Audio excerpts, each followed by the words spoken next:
मैं निपट अज्ञानी हूँ।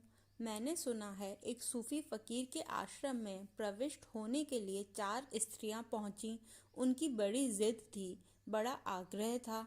ऐसे सूफी उन्हें टालता रहा, लेकिन एक सीमा आई कि टालना भी असंभव हो गया।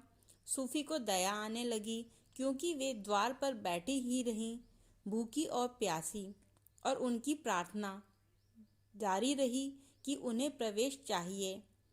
उनकी खोज प्रामाणिक मालूम हुई तो सूफी झुका और उसने उन चारों की परीक्षा ली। उसने पहली स्त्री को बुलाया और उससे पूछा, एक सवाल है, तुम्हारे जवाब पर निर्भर करेगा कि तुम आश्रम में प्रवेश पा सकोगी या नहीं, इसलिए बहुत सोचकर जवाब देना। सवाल सीधा साफ था। उसने कहा कि एक नाव डूब गई है, उसमें तुम भी थी और 50 थे, 50 पुरुष, और तुम एक निर्जन द्वीप पर लग गए हो। तुम उन 50 पुरुषों से अपनी रक्षा कैसे करोगी? यह समस्या है। एक स्त्री और 50 पुरुष और निर्जन एकांत।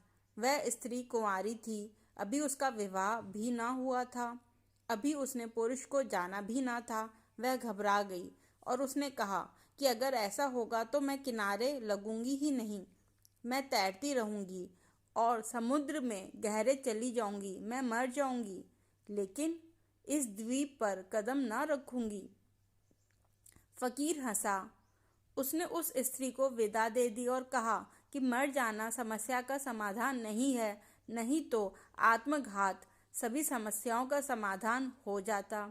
यह पहला वर्ग है जो आत्मघात को समस्या का समाधान मानता है। इस संसार में मरने से तो कुछ हल होता ही नहीं, फिर तुम पैदा हो जाते हो। दूसरी स्त्री बुलाई गई। वह दूसरी स्त्री विवाहित थी, उसका पति था। वही सवाल उससे भी पूछा गया। उस स्त्री ने कहा, इसमें बड़ी कठिनाई क्या है? उन 50 में से जो सबसे शक्तिशाली पुरुष होगा, मैं उससे विवाह कर लूंगी। वह एक, बाकी 49 से मेरी रक्षा करेगा। यह उसका बंधा हुआ अनुभव है, लेकिन उसे पता नहीं कि परिस्थिति बिल्कुल भिन्न है। उसके देश में यह होता रहा होगा कि उसने विवाह कर लिया और एक व्यक्ति ने बाकी से रक्षा की, लेकिन एक व्यक्ति बाकी से रक्षा नहीं कर सकता। एक व्यक्ति कितना ही शक्तिशाली हो, 50 से ज्यादा शक्तिशाली थोड़े ही होगा। रक्षा असल में एक पति थोड़े ही करता है स्त्री की। जो 50 की पत्नियां हैं, वह उन 50 को सीमा से बाहर नहीं जाने देती। फकीर ने उस स्त्री को विदा कर दिया और उससे कहा, तुम्हें अभी बहुत कुछ सीखना पड़ेगा।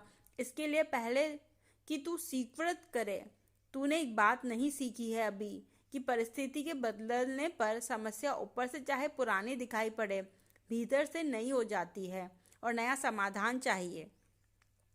तीसरी स्त्री बुलाई गई। वह एक वैश्या थी, और जब फकीर ने उसे समस्या बताई कि समस्या यह है कि 50 आदमी हैं, तुम हो, नाव डूब गई है, एकांत निर्जन द्वीप होगा, तुम अकेली स्त्री होगी, समस्या कठिन है, तुम क्या करोगी?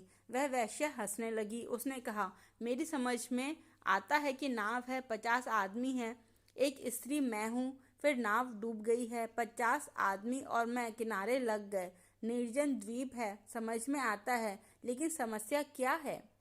वैश्या के लिए समस्या हो ही नहीं सकती। इसमें समस्या कहाँ है, यह मेरी समझ में नहीं आता। और जब समस्या ही ना हो तो समाधान का सवाल ही नहीं उठता।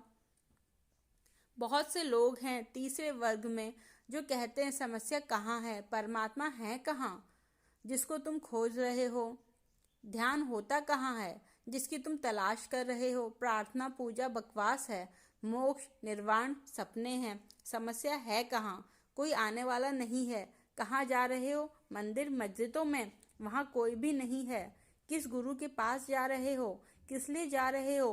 प्रश्न ही नहीं है, पूछना क्या है? वैश्या भी विदा कर दी गई, क्योंकि जिसके लिए समस्या ही नहीं, उसे समाधान की यात्रा पर कैसे भेजा जा सकता है? चौथी स्त्री के सामने भी वही सवाल फकीर ने रखा। उस स्त्री ने सवाल सुना, आंखें बंद की, आंखें खोली और कहा, मुझे कुछ पता नहीं, मैं निपट अज्ञानी हूँ। वह चौथी स्त्री स्वीकार कर ली गई। ज्ञान के मार्ग पर वही जा सकता है जो अज्ञान को स्वीकार कर ले।